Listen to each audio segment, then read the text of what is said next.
Looking at the transport sector and road transport in particular, what we see is there are some positive signs. We see car manufacturers saying that they will go into the production of more electric cars. We see consumers also demanding more electric cars. But at the same time, we see a growth actually in the emissions from this sector, and that is obviously moving us in the wrong direction.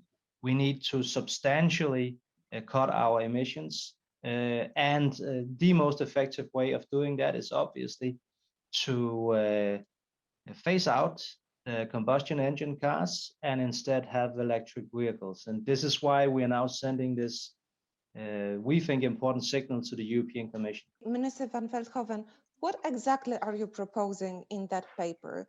And is that a phase out for new cars or also for cars that are already in use? Well, I think it is a phase out for new cars. In the Netherlands, we've also set that phase out date. And why is such a phase out date so important? If we look at our commitment to the Paris Agreement, and you translate that into the reduction in CO2 emissions that we have to achieve, and you see the important role of transport, and you take into account the lifetime of cars, then you just need to stop adding new fossil-fueled cars around 2030 if you want to be carbon neutral in 2050. So it's not a new commitment, it's basically a breaking down of the commitment that we all made, breaking it down to the transport sector, breaking it down to the lifespan of cars, and then coming up, let's say, it's simple arithmetics. That mean that we have to stop around 2030. And that is also why the Netherlands, Denmark, Ireland, Austria advocate for this very clear sign on the European level. It's also supported by UK and Norway, by the way.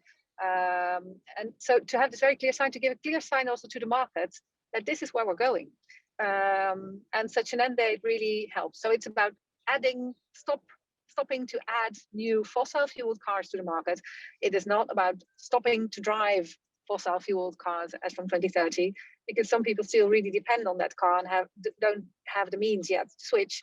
But if we start adding only new electric cars as from that date, then we are also going to create a second-hand market, allowing for everybody at some point, whatever your income is, to make the switch to a clean vehicle, and that is absolutely what we need to do.